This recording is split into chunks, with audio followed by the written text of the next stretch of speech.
बच्चों, स्वागत है आप सभी का। पिछले वीडियो में हमने कक्षा 10वीं के अध्याय 10 वृत्त के बारे में चर्चा की थी और प्रश्नावली 10.1 को सरल किया था। उसमें हमने जाना था कि अप्रतिच्छेदी रेखा क्या होती है, छेदक रेखा किसे कहते हैं, स्पर्श रेखा किसे कहते हैं, स्पर्श बिंदु के बारे में जाना था।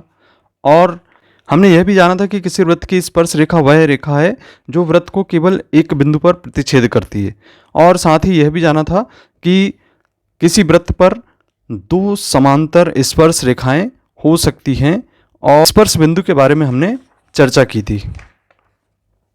आइए आज इस वीडियो में हम एक बिंदु से एक वृत्त पर स्पर्श रेखाओं की संख्या जानेंगे। इसके लिए हम एक छोटा सा क्रियाकलाप करते हैं। एक कागज पर हम एक वृत्त को खींच लेते हैं और एक बिंदु P इसके अंदर लेते हैं और फिर इस पर रेखाएं खींचने का प्रयास करते हैं। हमने लगभग 3 रेखाएं यहाँ पे खींच रखी है। तो सबसे पहली स्थिति आपको यहाँ पे दिखती है कि यदि वृत्त के अंदर कोई बिंदु स्थित है तो वृत्त पर कोई भी स्पर्श रेखा यहाँ पर नहीं होती है। तो यहाँ से हम स्थिति नंबर 1 देखते हैं कि वृत्त के अंदर स्थित किसी बिंदु से जाने वाली वृत्त पर कोई स्पर्श रेखा नहीं होती है। बच्चों, यहाँ हम स्थिति नंबर 2 देख रहे हैं। हमने एक वृत्त खींचा और मान लिए कि वृत्त पर एक बिंदु P स्थित है, उस पर हमने एक रेखा खींची। तो यह जो रेखा है वह वृत्त को P बिंदु पर प्रतिच्छेद करती है या स्पर्श करती है। तो इसके लिए हम इसे ऐसा कह सकते हैं कि वृत्त पर स्थित किसी बिंदु से वृत्त पर केवल एक स्पर्श रेखा खींची जा सकती है। चलिए अब स्थिति नंबर 3 को हम देखते हैं। यहाँ पे एक वृत्त खींच लेते हैं और वृत्त के बाहर कोई बिंदु P लेते हैं और इस बिंदु से वृत्त पर हम स्पर्श रेखाएं खींचते हैं। तो इस बिंदु से हम देख रहे हैं कि 2 स्पर्श रेखाएं खींची जा सकती हैं। तो यह स्थिति नंबर 3 होगी, जिसके बारे में हम कह सकते हैं कि वृत्त के बाहर स्थित किसी बिंदु P से जाने वाली वृत्त पर केवल 2 स्पर्श रेखाएं खींची जा सकती हैं। आइए अब इस प्रमेय पर विचार करते हैं। बाह्य बिंदु से वृत्त पर खींची गई स्पर्श रेखाओं की लंबाइयां बराबर होती हैं। मान लेते हैं कि एक वृत्त जिसका केंद्र O है, हमने वृत्त के बाह्य बिंदु P ले रखे हैं और यहाँ से हमने 2 स्पर्श रेखाएं वृत्त पर खींची हैं, PQ तथा PR। अब चूंकि जैसा कि हम बता रहे हैं यहाँ पे प्रमेय में कि बाह्य बिंदु से वृत्त पर खींची गई स्पर्श रेखाओं की लंबाई बराबर होती है, तो हमें ये सिद्ध करना है कि PQ और PR आपस में बराबर हैं।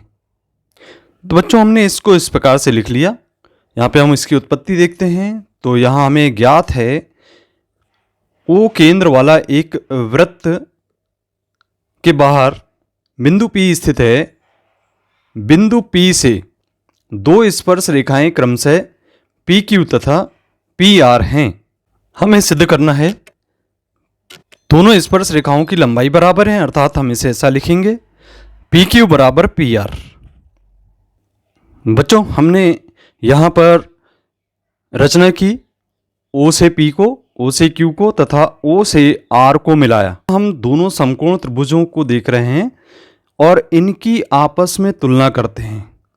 तुलना करने पर देखते हैं कि यहाँ पे जो हमें OQ और OR ये दोनों वृत्त की त्रिज्याएं हैं और हम जानते हैं कि वृत्त की त्रिज्याएं यदि परिधि पर किसी भी स्थान पर खींची जाती है केंद्र से तो वो आपस में बराबर होती हैं। अर्थात यहाँ हम ऐसा लिख सकते हैं OQ बराबर OR, ये त्रिज्याएं हैं। अब आप देखेंगे कि यहाँ पे जो OP है वो दोनों त्रिभुजों में एक ही भुजा है। इसे हम कहेंगे कि यह उभयनिष्ठ भुजा है। तो इसे हम लिख सकते हैं कि OP बराबर OP और ये उभयनिष्ठ भुजा हैं दोनों त्रिभुजों की। तो यहाँ हम लिख देते हैं उभयनिष्ठ भुजा होने के कारण ये आपस में बराबर हैं।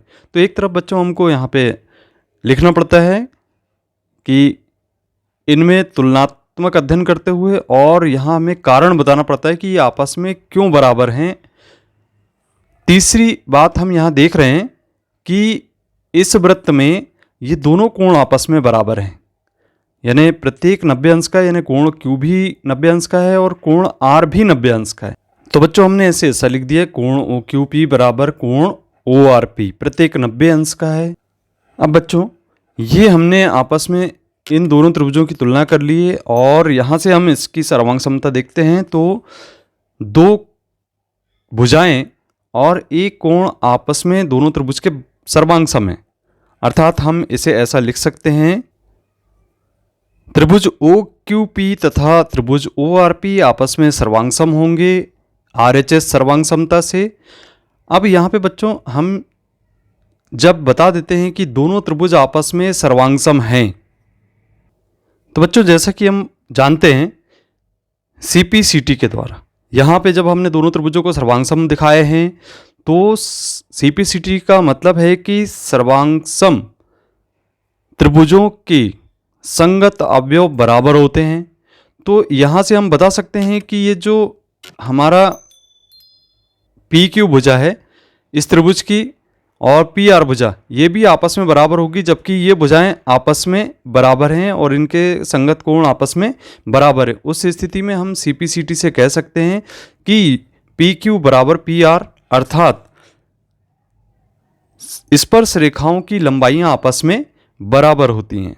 तो ये था आपका प्रमेय 10.2। मैं समझता हूँ कि आप सभी को यह समझ में आ गया होगा और बहुत ही आसान भाषा में हमने समझाने का प्रयास किया है।